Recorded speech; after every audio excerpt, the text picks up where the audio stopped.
Hello and welcome back to my craft room. Today I'm going to be doing a bit of work in my, I say work, play, in my glorious Technicolor Reckless journal. So this is the second Reckless journal I've done. This one's in colour and I'm really enjoying all the colour that's in this before you even start adding your own. And the page I'm going to do today is this one. Oh, of course it doesn't have page numbers, I've not written them in yet. You write your own in. This prompt is fill this page with coloured circles, as many as you can fit. Now the book does come with a whole lot of coloured pages at the end, which I thought about cutting circles out and gluing them in, but there are other things I'd probably like to use those coloured papers for, other prompts. So I've got two different ideas I want to do with this. The first one is my son gave me this idea. Apparently there is a circle packing is a thing. It's a mathematical concept, and there are all kinds of complicated ways that are way over my head of circle packing. And the idea with circle packing is that you fit as many as can possibly be fit into a given space or shape, in such a way that none of the circles could be enlarged without overlapping another circle, and no possible spaces left empty, I think. Anyway, and there are really complicated mathematical ways of working this out. And there's also there's a YouTube channel called The Coding Train. So check that out if you're interested. The guy on there was talking about explaining the coding that he used to create an algorithm for circle packing, and he produces these animated circle packing animations, which were really quite mesmerising to watch, even though most of what he was talking about went over my head. So I'm going to do my own very low-tech version of that, using this ancient, I think probably as far back as the 1970s, circle stencil, and one of my trusty, this is a Pilot, it's a drawing pen, this is an 05, so I'm going to do that low-tech version. And this is great because the circles go down really small. I could freehand it, but I quite like the idea of them being really nice neat circles. And then I'll probably add some colour. And then on the other page, I think let's go to the desk. On the other page I also saw, I was going to do this circle thing over all two pages, but then I saw Vicky Booten, I just saw a bit of one of her Friday night live streams, and she was using Distress Oxides and little stencils like this that she'd made to create I've never known how to say this, bokeh, B-O-K-E-H, bokeh, I think, effect. And she was deliberately overlapping the circles so that the colours kind of mixed and blended and things. So I'm going to do that on one half and my circle packing on the other, because I'm going to try both. Okay. Bear with. Phew. Okay, that was my delivery of toilet paper. I'm going to do a little plug here. I'm not sponsored by any toilet paper company. For anybody that might be watching this who hasn't heard of these, I can thoroughly recommend Who Gives a Crap toilet paper. When John and I first looked at this, we thought, oh, it seems a little bit expensive. But when you worked it out, based on the amount of toilet paper you get and how long it lasts and stuff, it actually isn't very expensive. And they're 100% recycled. It's all paper wrapping, there's no plastic involved. I even saved these papers. I folded 1,000 paper cranes with these papers. I've wrapped birthday presents with these papers. In the end I had to stop saving them, but 50% of the profits are donated to help build toilets in places where they're otherwise, they wouldn't be able to afford to have them. 100% recycled, no inks, dyes or scents. I just think their ethics are brilliant. They look cute. And yeah, I can thoroughly recommend them. They're based in the UK. I don't know if they do supply other countries or not, but yeah. So that's what that doorbell was. So I've now run back up the stairs, I'm out of breath. Sip of coffee. So which one shall I do first? Let's do the ink one first, and then that can be dry when I work on this one, I think. So I'm going to start with some of the bigger circles. I haven't got any very big ones. These Distress Oxides are, I haven't used them for a while. I don't do so much sort of paper crafting now as I used to. I was going to go with just shades of blue and green, and then I saw the purple and thought maybe I could work from the green down to the blue through to the purple. I need another brush. I don't have a brush for every single ink, but I have a brush for each kind of colour family, I think. And these blending brushes are brilliant. I bought them online. You can buy them as makeup brushes. They're sometimes cheaper than buying them as a craft thing. They're very soft bristles but very densely packed, and they're great for blending and things. So yeah, the Distress Oxides. I've got Distress Inks and Distress Oxides, and the Oxides, they're a mixture of two types of ink, dye ink and pigment ink, and they're water reactive, and you get lovely effects when you splatter them with water. They're really interesting the way they kind of layer over each other. Yeah, they're just really fun to play with, and I love some of these colours. I'm not going to overthink it too much. Right, okay, Cracked Pistachio. This is one of my favourite colours. I also still love the original Distress inks. I just think they're beautiful. Very different. They're more sort of transparent and I think more vibrant, because these end up with quite a sort of chalky finish. So, but it just depends on what mood I'm in and what I'm doing. It's going to be a little bit awkward because I've got the bumpiness.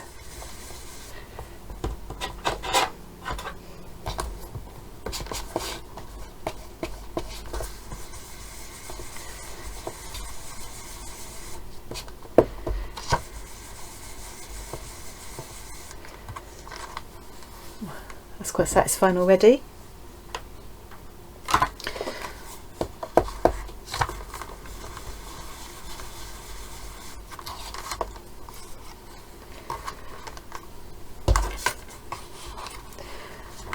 I'm going to lay a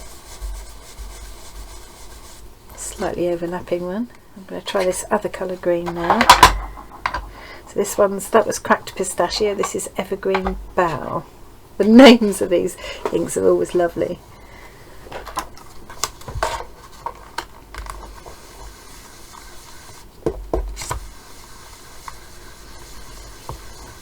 I'm working quite nicely on this paper because it is quite smooth. It's much nicer paper than the first Reckless Journal that I did. Oh, quite enjoying this.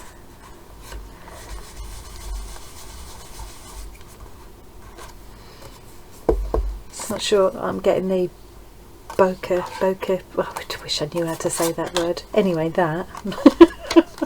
I'm not sure if I'm actually getting that very well, but let's do one kind of half off.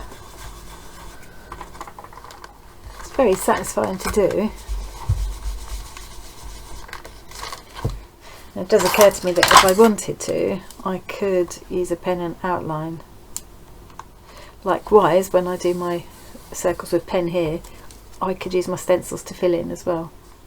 Mermaid Lagoon blue. This is quite a vibrant blue, this one.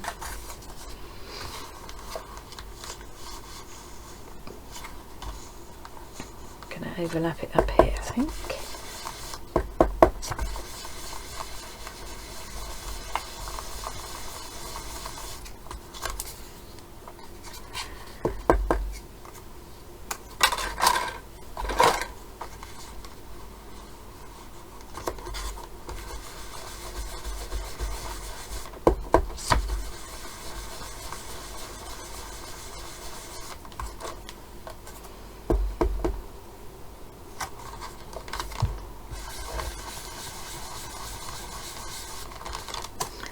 Let's bring some of it up here. Oh, we'll do that one like that.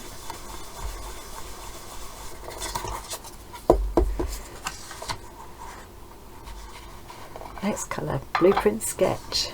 Another lovely colour. Some of these inks I've had, especially the original Distress inks, I've had them for years. Some of them I bought the refills, but I've never actually used them. They last ever such a long time. They are expensive, but I think they're worth it. I don't think I want to have too much of this really dark one.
So that's one way of filling the page with coloured circles, and I've fitted in as many as I can by doing a lot of overlapping. I don't want to do any more overlapping because I don't want it starting to get all sort of dark and muddy. It looks all nice and bright and fresh at the moment, and I like a little bit of white space. I'm toying with various ideas, like it might be quite fun to go in with a white Posca pen. I always find Posca pens or my little Uniball Signo, and do some little doodlings into it. So I might do that. Even some black doodling using this same fine liner into the gaps, or I don't know. So, but at the moment I'm just going to leave it like that. It needs to dry anyway. Another thing I can do is go back into these with water afterwards, and they will reactivate, so I could do some quite fun things on there. I could lift some circles off as well, so I might do that, or I might just do some just splat with water just to make it look more fun, but I'm not going to do that until I finish with this. So now I'm going to use the stencil. I'm thinking I should probably use the same size in case I do want to use this to colour it. I've got to find the right size now. Okay. Right, what I've done just to help myself is I put a little white mark by each of these ones that I used to cut my stencils with. So if I wanted to go back into this one afterwards and add colour instead of using pencils or whatever, it will fit these stencils that I've already made. I might even do it using the other, just the original Distress inks. They won't be in exactly the same colours, but yeah, I could just do different. Yeah, I might do that. Okay, so with this one, the idea is to not overlap. You mustn't overlap, but they've got to be so close together and so many fitted into the space that if any circle was enlarged at all, it would overlap another circle. So I'm going to put some large ones in first. I could be fiddly and pencil it all in first, but I'm not going to bother. I'm going to put this right up against the page, the edge of the page, and just have some nice big ones around first. Let's try the next size down.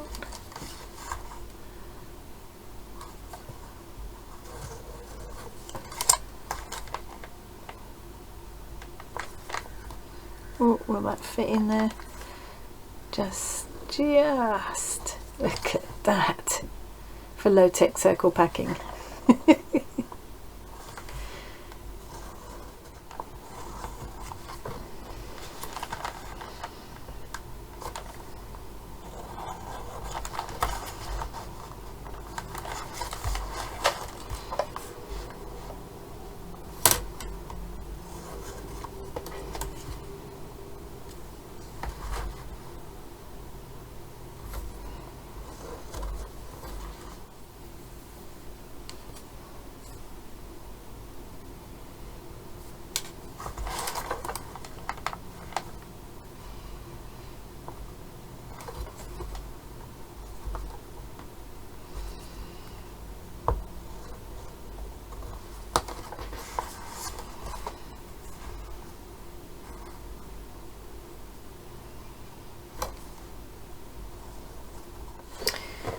I've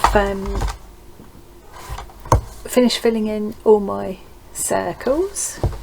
I'm going to add some colour now. I've decided I'm going to go with colour pencils for these. So I've got a mixture of, there's some Posca ones, there's one Prismacolor one there, and Polychromos, and a couple of Staedtler ones as well.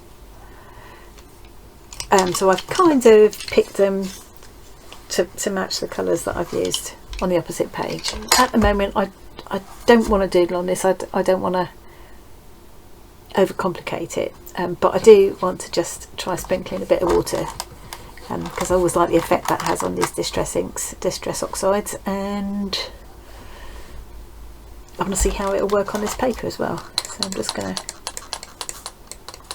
and I usually find if I spritz sort of gently, if I squeeze the trigger quite gently, I get kind of bigger drops. Hopefully the drops themselves will be extra circles. So I'm just going to let that sit for a minute and then I'll blot it up. And you can see it's already starting to have a bit of an effect, and as I blot it up it will probably show up even more.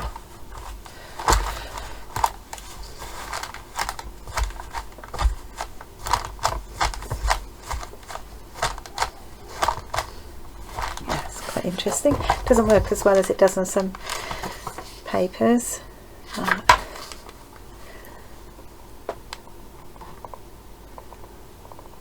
I might just do a little bit more up this corner. Okay, then while that's drying I can be colouring in on this page, and I think I'm a bit tempted to fill in all the gaps between with the black. Maybe do the colouring first and then see how I feel about that. So I'm going to echo the same kind of graduation from the greens and blues down to the purple.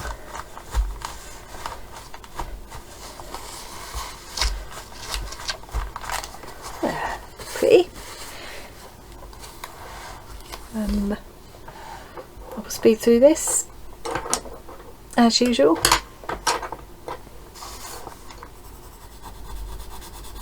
So I found while I was filling these circles in on the page, once I'd placed my few bigger ones, just to, you know, fill the space quickly and give a bit of relief, I found that I just went smaller and smaller and smaller. So for each little space I had, I filled it with the biggest circle I could get away with without actually overlapping with anything else. I did make a couple of boo-boos like there, but I don't think it's going to show at the end of the day. And just, yeah, went smaller and smaller and smaller.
Right, I think that's me done with this page.